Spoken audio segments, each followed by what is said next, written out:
মিনিটের মধ্যেই ঝোড়ো বাতাস ঠান্ডা করে নদীর ওপর ট্রেন উঠে পড়ল।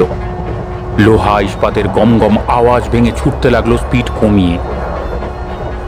অন্ধকারে একটার পর একটা বিম সরে যাচ্ছে নকশার মতো।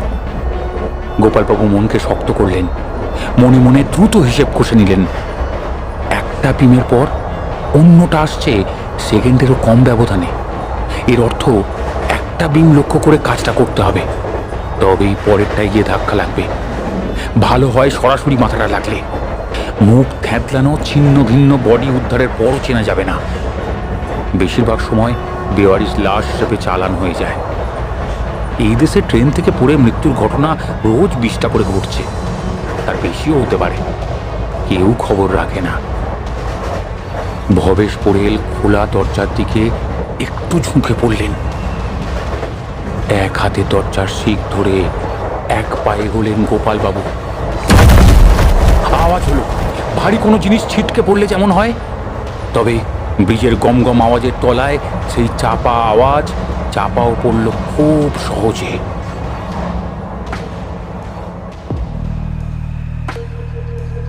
নমস্কার। আজ বেঙ্গলি স্টোরি স্টেশনে আপনারা শুনবেন একটি খুন, কিছু নিঃশব্দ প্রশ্ন আর সত্যের মুখোমুখি দাঁড়ানো এক অচেনা বাস্তবতার গল্প, যেখানে অপরাধ শুধু রক্তে নয়, চিন্তার গভীরতায় লুকিয়ে থাকে। তাই গল্পটি শেষ পর্যন্ত শুনুন, কারণ প্রতিটি নীরবতার মধ্যেই লুকিয়ে আছে জটিল রহস্য। শুরু হচ্ছে টান টান উত্তেজনায় ভরা প্রচিত গুপ্তের লেখা একটি খুনের গল্প।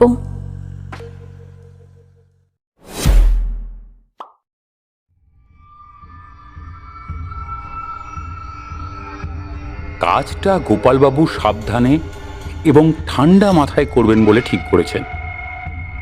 40-এর কাছাকাছি বয়স হয়ে গেলে যে কোনো কাজই সাবধানে এবং ঠান্ডা মাথায় করা উচিত। এক পা ফেলার আগে 10 বার ভাবা উচিত। এই কাজের বেলায় গোপাল সান্যাল ভেবেছেন 100 বার, তারপরও বারবার পিছিয়ে এসেছেন। তার কারণ কাজটা কঠিন। শেষ পর্যন্ত সুযোগ এসেছে।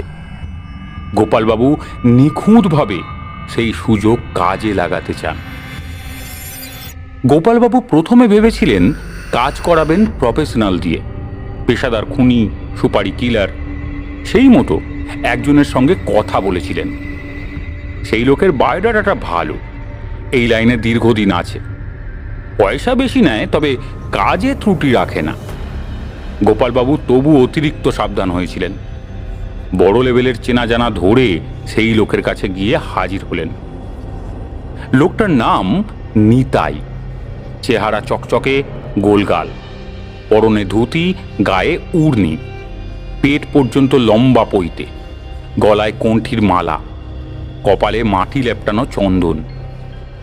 এই ধরনের লোক ধুতি, উড়নি, মাটির টিপ পরে থাকলে মনে হয় যেন ভান করছে, সাজানো ভক্ত। গোপালবাবু গোড়াতে সেরকমই ভেবেছিলেন। পরে জানলেন ঘটনাটা সেরকম নয়। নিতাই সত্যিকারের একজন ভক্ত মানুষ। বেলা পর্যন্ত পুজো আর্চা নিয়ে থাকে, সন্ধ্যেতে নামগান শেষে শনিবার শনিবার করে বাতাসা বিতরণ। না, বা ঠিক বিতরণ নয়, কাঁসার জামবাটি থেকে মুঠো করে বাতাসা নিয়ে ওপরে ছুঁড়ে দেওয়া হয়। একেই সম্ভবত হরির লুট বলে। না ভেঙে আস্ত বাতাসা লোফা বিশেষ পুণ্যের বিষয়। বিহার, ছত্তিশগড়, ঝাড়খণ্ড 3 জায়গায় নিতাইয়ের লোক আছে। সপ্তাহের মাঝামাঝি এলে তারা শনিবার পর্যন্ত থেকে যায়। একেবারে কাজ সেরে হরির লুটের বাতাসা নিয়ে দেশে ফেরে। সুপারি নেওয়ার সময় নিতাই পার্টির সঙ্গে চট করে দেখা করে না, সেটাই স্বাভাবিক এবং উচিত। এই কাজে রিস্ক খুব। পুলিশের খোঁচর পার্টি সেজে ঢুকে পড়তে পারে, তাই সোর্সের ব্যবস্থা আছে। সোর্স ধরে নিতাইয়ের কাছে পৌঁছতে হয়। আবার শুধু সোর্স ধরলে হবে না, সোর্সের কাছ থেকে কোড জেনে আসতে হয়, পাসওয়ার্ড। সকাল বিকেল নিতাই কোড বদলায়। গোপালবাবু সোর্স ধরলেন, বড় লেভেলের চেনা জানা ধরলেন এবং সবশেষে কোড জেনে তবে নিতাইয়ের কাছে পৌঁছলেন। সেদিন সকালে কোড ছিল চিনি বেশি খাই, চায়ে 2 চামচ চিনি দিতে বলবেন। দুপুরের কোড বদলে গেল। তখন কোড হলো চিনি খাই না, সুগার আছে, চিনি ছাড়া চা বলুন। গোপালবাবু এলেন বিকেলে। নিতাই খাতির করে বসালো। খুন, জখম, অপহরণ যাই হোক, পার্টি তো, পার্টি মানে লক্ষ্মী। কি খাবেন? শরবত দিতে বলি? এরা আম পোড়া শরবত বড্ড ভালো বানায়। হরি ওম, হরি ওম। না, শরবত নয়, চিনি খাই না, সুগার আছে। আপনি বরং 1 কাপ চা দিতে বলুন চিনি ছাড়া। চায়ের অর্ডার দিয়ে নিতাই বলল, তা পাখির বয়স কত? আমার বয়সী, একসঙ্গে স্কুলে পড়তাম, কয়েক মাসের এদিক ওদিক হতে পারে। স্বভাব চরিত্র কেমন? চালাক না বুদ্ধিমান? গোপালবাবু প্রশ্নটা ঠিক বুঝতে পারলেন না। একটু থতমত খেয়ে বললেন, চালাক না বুদ্ধিমান মানে? নিতাই শান্ত ভঙ্গিতে বলল, হরি ওম। চালাক পাখি মারবার একরকম কায়দা, বুদ্ধিমান পাখি মারবার আর একরকম কায়দা। চালাক পাখি আকাশে উড়তে উড়তে ভল্ট দেয়, ভাবে এতে শিকারীর গুলি ফসকে যাবে। বোকা জানে না শিকারী সব সময় পাখির ভল্ট হিসেব করেই গুলি ছোড়ে। হরি ওম। যাকে 2 ভল্টে মারবে তাকে সেই কায়দায় গুলি, যাকে 2.5তে মারবে তাকে সেই কায়দায়। বুদ্ধিমান পাখি এটা জানে, তাই তারা ডিগবাজি ফাজিতে না গিয়ে স্ট্রেট উড়ে যায়। শিকারীর হিসেব গুলিয়ে দেয়, সে ডিগবাজির হিসেব করে গুলি ছোঁড়ে, কিন্তু সেই গুলি গায়ে লাগে না। তাই বুদ্ধিমান পাখিকে গুলি করতে হয় খুব ভেবেচিন্তে। গোপালবাবু খুশি হলেন, তিনি ঠিক লোকের কাছে এসেছেন। চালাক বুদ্ধিমানে ফারাক করা সহজ কথা নয়, খুব কম লোক পারে। এই লোক তাদের একজন। গোপালবাবু বললেন, ভবেশ চালাক বা বুদ্ধিমান কোনোটাই নয়, সে বোকা, সহজ সরল প্যাটার্নের। ভবেশ পাখির নাম? হ্যাঁ, ভবেশ পোড়েল। ভবেশ পোড়েলকে আপনার সহজ সরল কেন মনে হয়? গোপালবাবু মুখ তুলে সামান্য হাসলেন, বললেন, ভবেশ শুধু আমার ছেলেবেলার বন্ধু নয়, 12 বছরের বিজনেস পার্টনার। সে বোকা না চালাক আমি জানবো না, তার মানুষকে বিশ্বাস করবার অভ্যাস আছে, বোকা অভ্যাস। আপনাকে বিশ্বাস করে?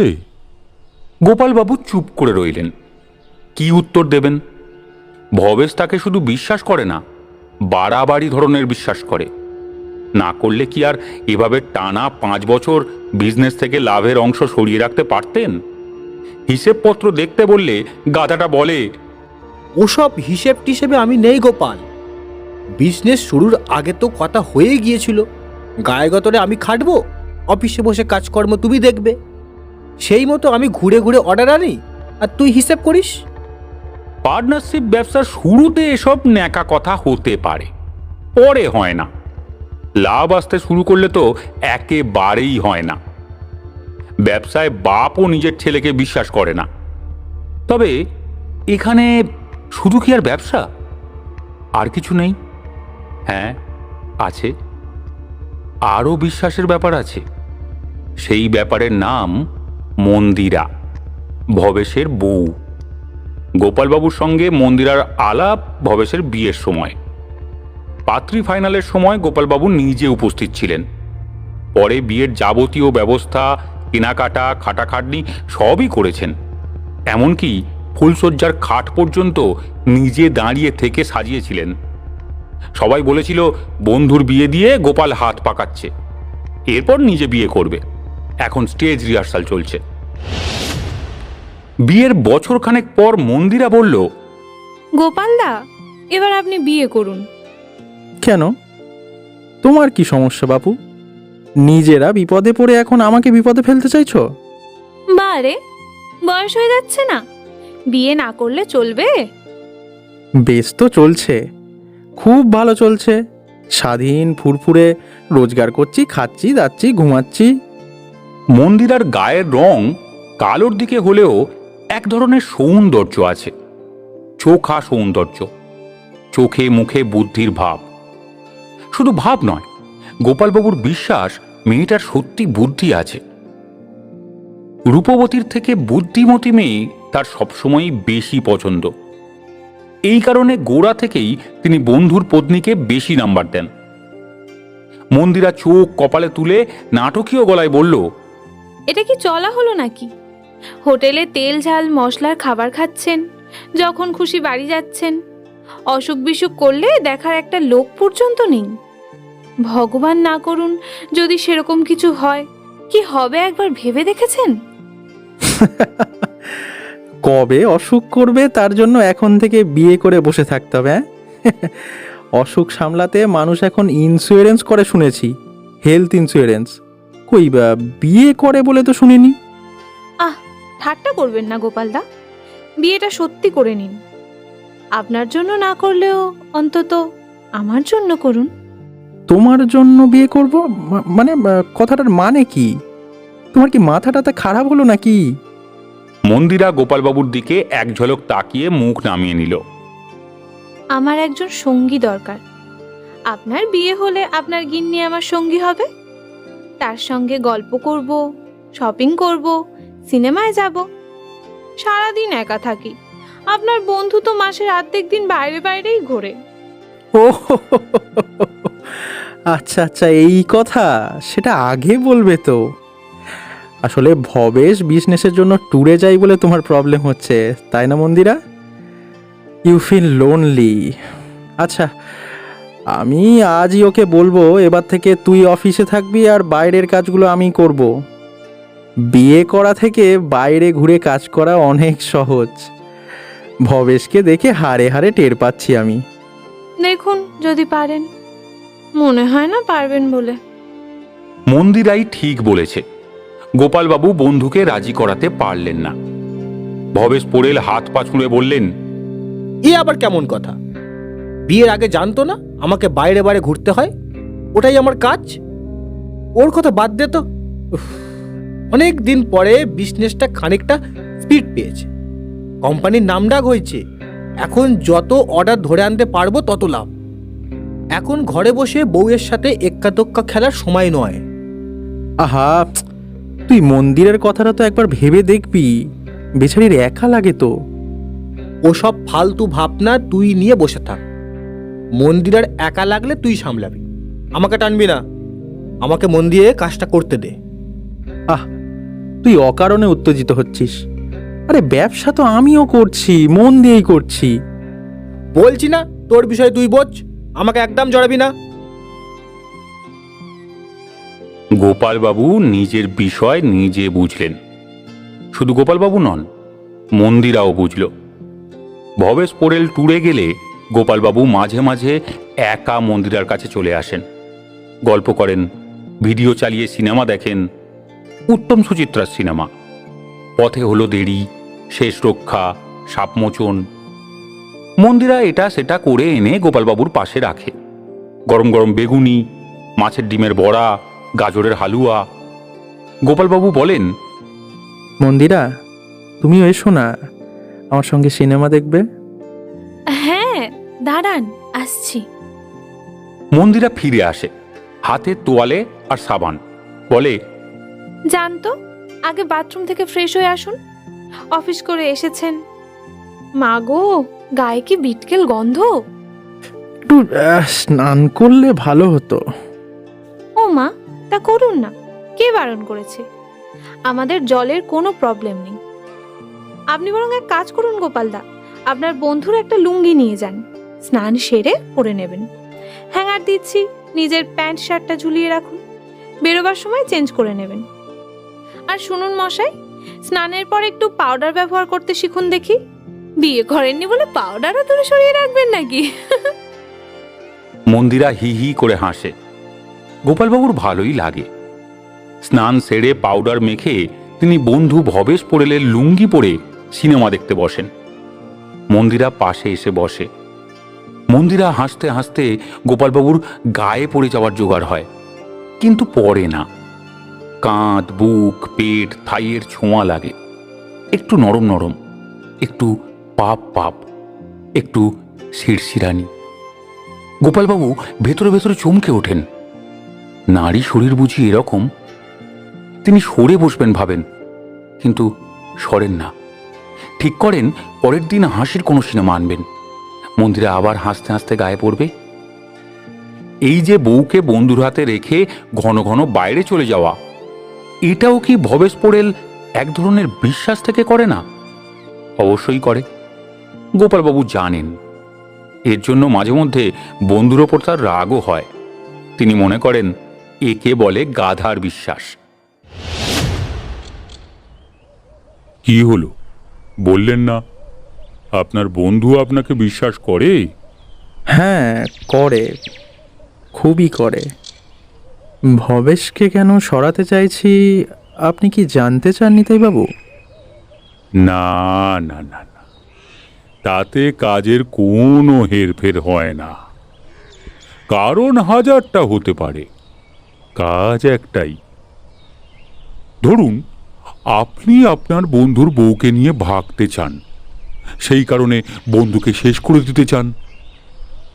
অথবা ব্যবসা থেকে দীর্ঘদিন টাকা সরিয়ে এখন ভয় পেয়ে গেছেন, বুঝতে পারছেন এবার পার্টনারকে ঠিক করতে না পারলে বিপদ, সে ধরে ফেলবে। হরি ওম। কথাটা বলার সময় গলার কাছে হাত তুলে গলা কাটার ভঙ্গি করলো নিতাই। তারপর আবার শুরু করলো। কিছু মনে করবেন না গোপালবাবু, কিছু না জেনে দুটো কারণ বানিয়ে বললাম। এরকম আরো হাজারটা কারণ বলতে পারি। একে পুলিশের ভাষায় বলে মোটিভ, কজ অফ ক্রাইম। আমাদের অত কজ জেনে লাভ নেই। কারণ বানানো হোক, কল্পনা হোক, সত্যি হোক, কাজের কোনো তফাৎ হবে না। গুলি চালালে গুলি, ছুরি চালালে ছুরি। হরি ওম। সুতরাং আমরা কখনোই কারণ জানতে চাই না। গোপালবাবুর চোখ কপালে ওঠার জোগাড়। তার বুকের ভেতরটা ধকধক করছে। নিতাই কারণ জানলো কি করে? মনের কথা পড়তে পারে নাকি লোকটা? হয়তো পারে। এরা ভক্ত মানুষ, ধর্মকর্ম করে, কত রকম ক্ষমতা আছে কে জানে। একটা নয়, নিতাই যে দুটো কারণ বলল, দুটোই ঠিক। তবে মন্দিরাকে নিয়ে পালানোর কোনো পরিকল্পনা নেই। রয়ে শয়ে বিয়ে করার পরিকল্পনা আছে। পরিকল্পনার কথা মন্দিরা কিছু জানে না, তাকে বলাও হয়নি। স্বামীর মৃত্যুর পর বছরখানেক শোকের মধ্যে থাকুক, তারপর ঝোপ বুঝে বললেই চলবে। তাড়াহুড়ো করলে মন্দিরা সন্দেহ করবে। তবে ঘটনার কয়েক মাস পরই ওকে ব্যবসায় পার্টনার করে নেওয়ার কথা ভাবা হয়ে গেছে। ভবেশ পোড়েলের জায়গায় সহানুভূতি পার্টনার। বাইরের লোক খুশি হবে, বলবে মানুষটা বন্ধুকে সত্যিই ভালোবাসত। চিন্তা একটাই, মন্দিরা বিজনেসের কাজ কতটা পারবে?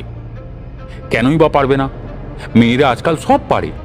তাছাড়া মন্দিরা বুদ্ধিমতী, তার সব কাজেই ইন্টারেস্ট আছে, ব্যবসাতেও আছে। ইতিমধ্যে একটু আধটু জানতে শুরু করেছে, লাভ কত, লোকসান কত, এই সব। গোপালবাবু একদিন জিজ্ঞেস করলেন, ব্যবসায় লাভ লোকসানের খবর নিয়ে তোমার কি লাভ মন্দিরা? মন্দিরা দুহাত তুলে আড়মোড়া ভাঙে। তার আড়মোড়া ভাঙা নিয়ে গোপালবাবুর আগে কখনো মাথা ব্যথা ছিল না। আড়মোড়া ভাঙা কোনো মাথা ব্যথার জিনিস নয়। কেন জানি ইদানিং মাথা ব্যথা হয়েছে। মন্দিরা দুহাত তুলে আড়মোড়া ভাঙলেই আর চোখে দেখতে ইচ্ছে করে। বারে, তার সতীন কেমন জানবো না? সতীন? সতীনটা আবার কে? আপনাদের ওই পোড়াচ্ছাই ব্যবসায়ী তো আমার সতীন। যার জন্য আমি স্বামী হারিয়ে বসে আছি। এই কথায় গোপালবাবু মজা পেয়েছিলেন। নিতাই বলল, নিন, এবার চাটা খেয়ে নিন। এই কাজের খরচ খরচা সম্বন্ধে কিছু জানা আছে আপনার? কোনো আইডিয়া? গোপালবাবু দুপাশে আলতো মাথা নাড়লেন। হরি ওম। তা তো ঠিকই, আইডিয়া হবে কি করে? এ তো কাগজে টিভিতে বিজ্ঞাপন হয় না। যাগো সব কথা। আপনি জানাশোনা ধরে আমার কাছে এসেছেন, সাধারণ জানাশোনা নয়, হাই লেভেল জানাশোনা। আগেই খরচাপাতির কথা আপনার জেনে রাখা ভালো। দেখুন গোপালবাবু, এই সব কেসে খরচ অনেক। যারা বলে আজকাল কম পয়সাতেই মানুষ মারা যায়, তারা ফালতু কথা বলে। ঠাকুরের কৃপায় সব ভালোই ভালোই হয়ে গেল তো ঠিক আছে, গোলমাল কিছু হলে কিন্তু খরচ ডবল। গোলমাল মানে? নিতাই চোখের পাতা না ফেলে তাকিয়ে বলল, ধরুন শিকারি ধরা পড়ে গেল, তখন পুলিশ কান টানতে টানতে মাথা পর্যন্ত যাবে। এক সময় আপনাকে ধরেও ফেলবে। সেই মামলা আপনাকে লড়তে হবে, তার জন্য টাকা আলাদা করে রাখতে হবে। আপনি তো তখন বলতে পারবেন না, নিতাই বাবু আমাকে আগে বলেনি, আমিও টাকা সরিয়ে রাখিনি, এখন আমার টাকা নেই, আমি মামলা লড়তে পারবো না, আমি জেলে পচে মরব। কি পারবেন বলতে? হরি ওম, হরি ওম। ভয় দেখাচ্ছেন? হ্যাঁ, ভয় দেখাচ্ছি বই কি। তাহলে কি করতে বলছেন? এবার চায়ের কাপে চুমুক দিলেন গোপালবাবু। চা ঠান্ডা জল হয়ে গেছে। সেই জলই গোপালবাবু খেতে লাগলেন ধীরে ধীরে চুমুক দিয়ে, যেন খুব গরম। কাজটা নিজে করুন। হাত কেঁপে উঠল গোপালবাবুর। চা চলকে পড়ল টেবিলে। বললেন, নিজে করব? হ্যাঁ, নিজে করবেন। শিকার বিশ্বাস করলে এবং বোকা হলে কাজ অনেক সহজ, জলের মতো সহজ। খরচও বেঁচে যাবে। সব থেকে বড় কথা কি জানেন গোপালবাবু? কি? হরি ওম। নিজে কাজ করলে ধরা পড়বার রিস্ক কমে যায়। মাঝখানে কান থাকে না তো, টান দিয়ে মাথা পাওয়া যাবে না। তদন্তে নেমে পুলিশ জলে পড়ে। একজনও সঙ্গে না থাকলে সব থেকে ভালো। আপনি হাই লেভেলের চেনা জানা ধরে আমার কাছে এসেছেন, তাই এত কথা বলছি।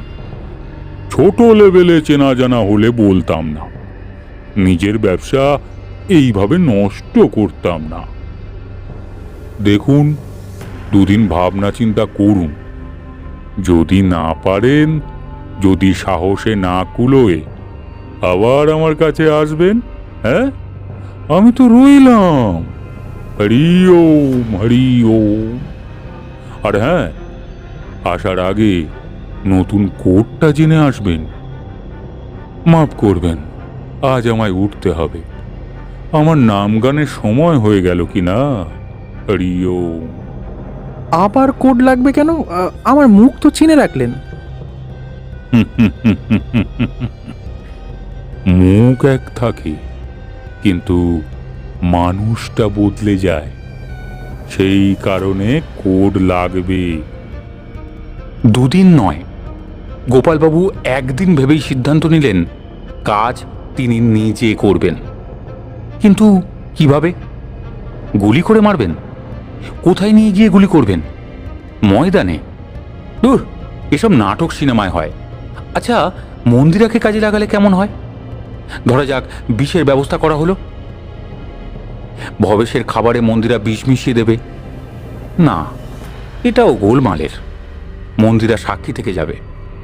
তাছাড়া কথাটা মন্দিরা কিভাবে নেবে কে জানে। গোপালদার সঙ্গে ফাঁকা বাড়িতে হালকা পলকা ঘনিষ্ঠতা আছে ঠিকই, কিন্তু গোপালদা যে তার স্বামীকে সরিয়ে তাকে বিয়ে করে সংসার পাতবে, এ খবর তার জানা নেই। জানার পর যদি বেঁকে বসে, যদি স্বামীকে বলে দেয়, না না থাক, মন্দিরা বাদ। তাহলে কিভাবে কিভাবে নিয়ে বেশি ভাবতে হলো না গোপালবাবুকে। ভবেশ পোড়েল নিজেই পথ করে দিলেন। এক বিকেলে অফিসে বসে বললেন, গোপাল, এবার পার্টনার ট্যুরটাই তুই আমার সঙ্গে যাবি। আমি ট্যুরে যাব কেন? আমাদের যে অর্ডার দেয় তার সঙ্গে আলাপ করবি। ফেরার সময় রাঁচি হয়ে আসবো, সেখানেও আলাপ করিয়ে দেব। আমি আলাপ করে কি করব? শুধু পার্টনার কোম্পানি নয়, এক এক করে সবার সঙ্গেই তোর পরিচয় করিয়ে দেব। শিলিগুড়ি, আসানসোল, গুয়াহাটি। গোপালবাবু চিন্তিত গলায় বললেন, কি ব্যাপার বলতো ভবেশ? আমি তো কিছুই বুঝতে পারছি না। দুম করে যদি আমি মরে যাই তখন কি হবে? কিভাবে ব্যবসা চলবে? তার আগেই তোর সঙ্গে পার্টিদের আলাপ করিয়ে দিতে চাইছি। গোপালবাবু চমকে উঠলেন। ভবেশ মরার কথা বলছে কেন? কিছু বুঝতে পেরেছে। নিজেকে সামলে নিয়ে গোপালবাবু বললেন, ছি, এই এসব কি কথা? আরে তুই খামোখা মরবি কেন? বাহ, দুম করে মরতে পারি না? হার্ট অ্যাটাক কি বলে কয়ে আসে? তারপর ধর যদি অ্যাক্সিডেন্ট কিছু ঘটে। সবসময় তো ট্রেনে যাতায়াত করছি, কতদিন মাঝরাতে গার্ডকে ম্যানেজ করে লুকিয়ে লুকিয়ে চলন্ত ট্রেনের দরজা খুলে সিগারেট টানি। ধর আমি যদি পড়ে যাই। গোপালবাবুর শরীর ঝিমঝিম করে উঠল। তিনি মাথা নামালেন। তার কি ভেতরে ভেতরে ঘাম হচ্ছে? চলন্ত ট্রেন থেকে পড়া, সত্যি যদি এমন ঘটে, যদি যদি ফেলে দেওয়া হয়, সবাই সবাই তো বলবে অ্যাক্সিডেন্ট। মন্দিরা কি বলবে? ভবেশ পোড়েল এগিয়ে এসে বন্ধুর কাঁধে হাত রাখলেন। গোপাল, ঘাবড়ে গেলি নাকি? গোপালবাবু ঢোক গিলে বিড়বিড় করে বললেন, এসব কি আজে বাজে বকছিস ভবেশ? মন্দিরা যদি শোনে? আরে মন্দিরের জন্যই তো ভাবছি এবার কটা দিন ট্যুর সেরে অফিসে বসে কাজ করব। বাড়িতে মন্দিরাকে টাইম দেব। ঘোরাঘুরির কাজ তুই সামলাবি, তুই বলেছিলি না? গোপালবাবু নিশ্চিন্ত হলেন। চওড়া করে হেসে বললেন, এ তো খুব ভালো কথা। আগে থেকেই তোর করা উচিত ছিল রে। আরে কিছুদিন তুই বাইরের কাজ অফ কর, বুঝলি? আপাতত আমি করে দিচ্ছি, পরে অন্য কাউকে শিখিয়ে নেওয়া যাবে। আর তাছাড়া আমাদের বিজনেসের তো একটা গুডউইলও তৈরি হয়ে গেছে এখন। তুই পার্টনার টিকিট কাট। প্লেনে যাবি? চল না, প্লেনে যাই, তাড়াতাড়িও হবে। না না না না, প্লেন নয়, ট্রেনে যাব। এসি 2 টায়ারে দুজনে বসে আড্ডা মারতে মারতে যাব। দুই বন্ধু ট্যুরের কথা শুনে মন্দিরা ঠোঁট ফোলালো। গোপালবাবুর সামনেই আবদার ধরল, আমিও তোমাদের সঙ্গে যাব। ভবেশ পোড়েল রেগে গিয়ে বললেন, পাগলামি করো না মন্দিরা, আমরা বেড়াতে যাচ্ছি না, কাজ করব। তোমরা কাজ করবে, আমি বেড়াবো। বোকার মতো কথা বলছো কেন? পাটনা শহর এমন কিছু জায়গা নয় যেখানে বেড়াবে। আমরা আগ্রা যাচ্ছি না যে তুমি তাজমহলের সামনে গিয়ে বসে থাকবে। আমরা তো 2-3 দিনের মধ্যে চলে আসছি মন্দিরা। তাছাড়া এরপর থেকে তুমি তোমার পতি ঠাকুরকে সব সময়ের জন্যই পাশে পাবে, বুঝলে? আমরা তার প্রস্তুতি নিতেই যাচ্ছি। উনি আমাকে কাজ বুঝিয়ে দেবেন। আগে যখন বলেছিলাম তখন তো শোনেনি, এখন বউয়ের জন্য মন কেমন করছে। গোপালবাবু বোকা বোকা রসিকতা করলেন। মন্দিরা গজগজ করতে লাগলো। এই রসিকতা তার পছন্দ হয়নি। রাত 1:10। না না না, 10 না, 12 মিনিট। ট্রেন ছুটছে দিক বিদিক জ্ঞান হারিয়ে। দুই বন্ধু দাঁড়িয়ে আছে খোলা দরজার সামনে, দুজনের হাতেই সিগারেট। হাওয়া ঢুকছে ঝড়ের মতো। কাঁচের ঘেরাটোপের ওপাশে এসি কোচের যাত্রীরা কম্বল মুড়ি দিয়ে ঘুমোচ্ছে, এমনকি কম্পার্টমেন্টের গার্ড পর্যন্ত। ফলে তাকে আর আলাদা করে ম্যানেজ করতে হয়নি। ভবেশ পোড়েলের পাঞ্জাবি উঠছে। মনে আছে গোপাল, কলেজ জীবনে কেমন লোকাল ট্রেনের দরজায় দাঁড়িয়ে বিড়ি ফুঁকতাম? গোপালবাবু অন্যমনস্ক। হ্যাঁ, মনে আছে। তখন এত রেস্ট্রিকশন ছিল না। এখন কত নিয়ম কানুন। ভবেশ পোড়েল এক হাত দিয়ে দরজা ধরে আছেন, মুখ ফিরিয়ে তাকিয়ে আছেন বাইরে অন্ধকারের দিকে। ট্রেনের সঙ্গে তার শরীরটা হালকা দুলছে। সিগারেট ধরা হাত দিয়ে মাথার চুল ঠিক করতে করতে বললেন, রাখ তোর রেস্ট্রিকশন। মাঝরাতে ট্রেনের খোলা দরজায় দাঁড়িয়ে সিগারেট টানার মতো আরাম আর কিছুতেই নেই। আমি তো প্রতিবারই নিয়ম মানি। একবার 2000 টাকা ফাইন পর্যন্ত দিতে হয়েছিল। ট্যুর বন্ধ করলে এই একটা দুঃখই থাকবে। আচ্ছা গোপাল, এইবার একটা ব্রিজ আসবে, দেখবি হাওয়াটা ঝট করে কেমন ঠান্ডা হয়ে যাবে। নদীর হাওয়া তো, মিনিট 2 অপেক্ষা কর। শেষ টান দিয়ে ব্রিজের ওপর থেকে নদীতে সিগারেটের টুকরোটা ফেলে দেব। ঠিকই বলেছে। 2 মিনিটের মধ্যেই ঝোড়ো বাতাস ঠান্ডা করে নদীর ওপর ট্রেন উঠে পড়ল। লোহা ইস্পাতের গম গম আওয়াজ ভেঙে ছুটতে লাগলো স্পিড কমিয়ে। অন্ধকারে একটার পর একটা বিম সরে যাচ্ছে নকশার মতো। গোপালবাবু মনকে শক্ত করলেন, মনে মনে দ্রুত হিসেব কষে নিলেন। একটা বিমের পর অন্যটা আসছে সেকেন্ডেরও কম ব্যবধানে। এর অর্থ একটা বিম লক্ষ্য করে কাজটা করতে হবে, তবেই পরেরটায় গিয়ে ধাক্কা লাগবে। ভালো হয় সরাসরি মাথাটা লাগলে। মুখ থ্যাতলানো ছিন্ন ভিন্ন বডি উদ্ধারের পরও চেনা যাবে না। বেশিরভাগ সময় বেওয়ারিশ লাশ হিসেবে চালান হয়ে যায়। এই দেশে ট্রেন থেকে পড়ে মৃত্যুর ঘটনা রোজ 20টা করে ঘটছে, তার বেশিও হতে পারে। কেউ খবর রাখে না। এখানে অবশ্য খবর রাখতে হবে। মন্দিরাকে এনে রেল পুলিশের মর্গে বডি আইডেন্টিফাই করতে হবে। সরকারি খাতায় মৃত ঘোষণা না হলে পরে বিয়েতে ফ্যাকড়া হবে। সিগারেটের শেষ অংশ ঘন ঘন টান দিতে লাগলেন গোপালবাবু। কাজ হয়ে গেলে মন্দিরাকে কি একটা ফোন করা যাবে? মন্দিরা, আমি গোপালদা বলছি। ঘুমাচ্ছিলে? শোনো, একটা খারাপ খবর আছে। মন শক্ত করো মন্দিরা। খানিক আগে চলন্ত ট্রেনের দরজা খুলে ভবেশ সিগারেট খাচ্ছিল। ও ও নাকি প্রায় এই ছেলে মানুষ এটা করতো। মন শক্ত করো মন্দিরা, আমি তো আছি। ভবেশ পোড়েল খোলা দরজার দিকে একটু ঝুঁকে পড়লেন। গোপাল, ওই যে দেখ নদী, দেখ দেখ, ওই যে নদী। এক হাতে দরজার শিক ধরে এক পায়ে গেলেন গোপালবাবু। আওয়াজ হলো, ভারী কোনো জিনিস ছিটকে পড়লে যেমন হয়। তবে ব্রিজের গম গম আওয়াজের তলায় সেই চাপা আওয়াজ চাপাও পড়ল খুব সহজে।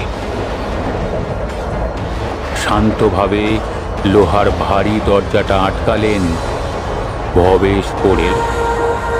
লক তুললেন, ছিটকিনি লাগালেন, রুমাল বের করে হাত মুছলেন। তারপর মোবাইলের নম্বর টিপলেন। হ্যালো মন্দিরা, ঘুমিয়ে পড়োনি তো? হ্যাঁ, কাজ হয়ে গিয়েছে।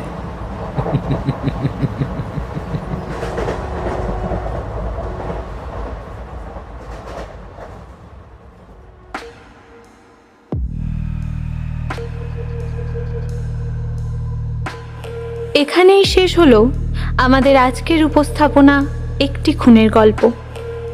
গল্পটি আমাদের সামনে রেখে যায় এমন কিছু প্রশ্ন যার উত্তর সহজ নয়, কিন্তু তাও আমাদের মস্তিষ্ককে ভাবতে বাধ্য করে। গল্প পাঠ ও নিতাইয়ের চরিত্রে তন্ময় দাস, গোপাল অর্পণ দত্ত, ভবেশের চরিত্রে সৌভিক পাইন, মন্দিরা ও সূত্রধর আমি স্নেহা। যদি গল্পটি আপনাকে ছুঁয়ে যায় তাহলে লাইক এবং শেয়ার করুন। আর এমন আরও রহস্যময় গল্প শোনার জন্য চ্যানেলটিকে সাবস্ক্রাইব করতে ভুলবেন না। আবার দেখা হবে আরেকটি গল্পে। ততদিন ভালো থাকবেন, সচেতন থাকবেন। ধন্যবাদ।